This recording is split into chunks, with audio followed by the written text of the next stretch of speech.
Thank you for joining me today. It's Brian Gubernick, and welcome to the No Days Off podcast, where we believe that every single day brings a new opportunity to get better. We have all been sold a lie about relationships. That lie is that the good ones, the good relationships, are effortless. That when you meet the right person or friendship or love or business partnership, whatever it is, that they should just work. But I don't think that that's true. I think the best relationships don't run on luck, they run on work. Carl Jung once said, the meeting of two personalities is like the contact of two chemical substances. If there's any reaction, both are transformed. Relationships are not meant to stay static. They evolve. Relationships stretch us.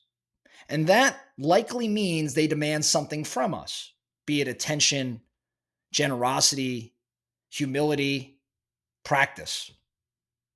Today, we're going to talk about the 7 principles of great relationships. Not necessarily romantic ones only, but every relationship that matters. Your partner, your kids, your team, your friends.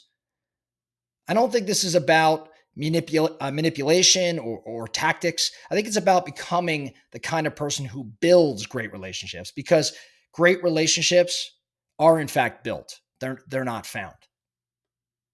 Now, relationships fall into 3 categories.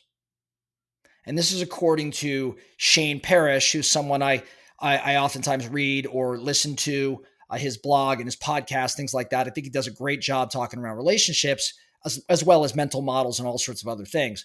But Shane says relationships fall into 3 categories. They're either win-win, win-lose, or lose-lose. You've probably seen all 3. You've seen friendships where one person takes and takes. That's a win-lose. You've seen couples who exhaust each other. Both are probably miserable. That's a lose-lose. And then there are the rare ones, the win-win relationships where both people make each other better. Both give and therefore both grow.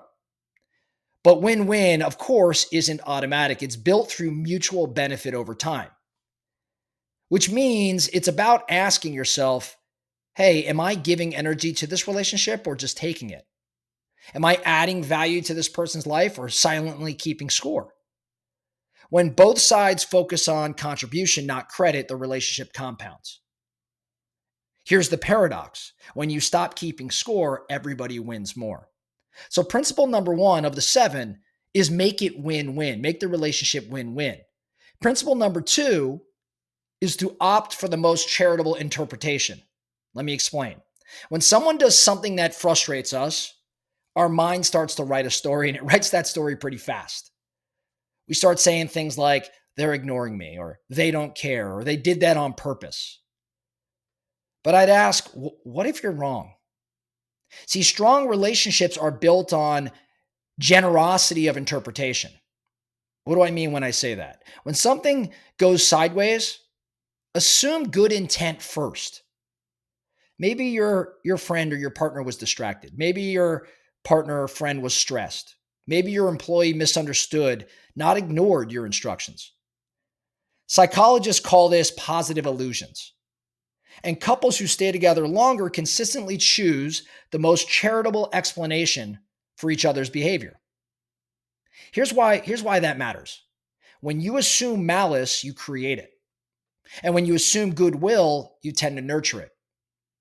Hanlon's razor, which is a mental model, says never attribute to malice that which can be explained by incompetence. I think in relationships, Hanlon's razor is in fact gold. Because if you always assume the worst, you'll start to see it even when it's not there. Now, principle 3 of 7 for strong relationships, pay attention and be present. There's been studies for decades of couples, and there's this one simple truth that always shows up. Happy couples turn toward each other's bids for attention, the small everyday invitations to connect.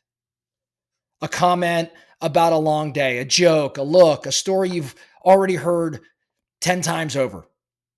When someone reaches for connection and you turn toward them, you're saying, hey, I see you. And the happiest couples turn toward each other nearly every time, 90% of the time. And the ones who are unhappy or maybe even divorced turn toward each other maybe only 30% of the time. I don't think that that's marriage science. I think that's leadership science. When someone on your team walks in your office and says, you got a minute, that's a bid for attention there. How you respond determines your culture. It's easy to scroll your phone and nod absently or, just sort of half listen to them. But the best leaders and the best partners, they're present. I think these small acts of attention add up to deep reservoirs of trust. Principle number 4 of 7, use active, generous listening. Now, this is a little bit different than the last one, okay? Last one was pay attention and be present. Principle 4 is use active, generous listening.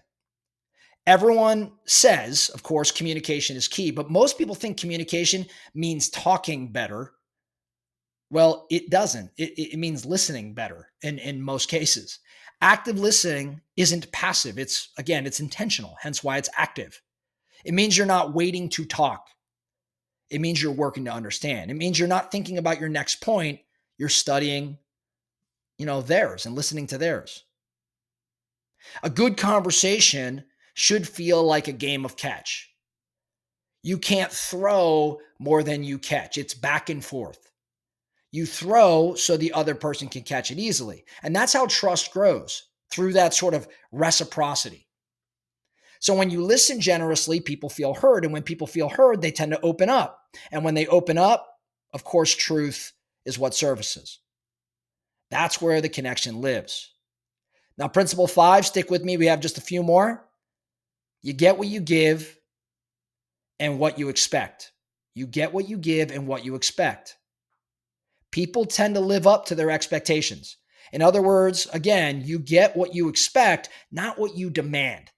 When you expect greatness in people, they tend to rise to it. When you expect disappointment, you'll probably find it because you'll create the conditions for it. That's this kind of mediocrity by design that low expectations tend to lead to. We've all done it. Carrying baggage from a bad partnership or a past betrayal and assuming this new person's going to hurt us too.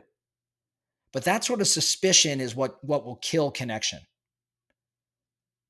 If you want people to trust you, you got to start by trusting them. Here's the trick. When someone meets or exceeds your expectations, tell them.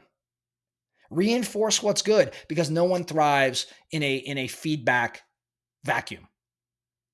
Principle number 6, stop trying to always be right. Being right is expensive. You might win the argument and lose the relationship. Dr. Sue Johnson, she said, conflict isn't the virus, emotional disconnection is. Arguments in most every relationship are inevitable, but how we handle them determines whether they strengthen or they impact or erode the connection. I think most people fight to win, but the best, I think, fight to understand. So ask yourself, do I want to be right or do I want to move forward? Research shows that lasting couples tend to fight a little differently. They start softly, they avoid contempt, and they focus on resolution, not domination. In a great relationship, you can disagree and still be on the same team. And I think that's also true in leadership. If you need to win every disagreement, your people will stop telling you the truth.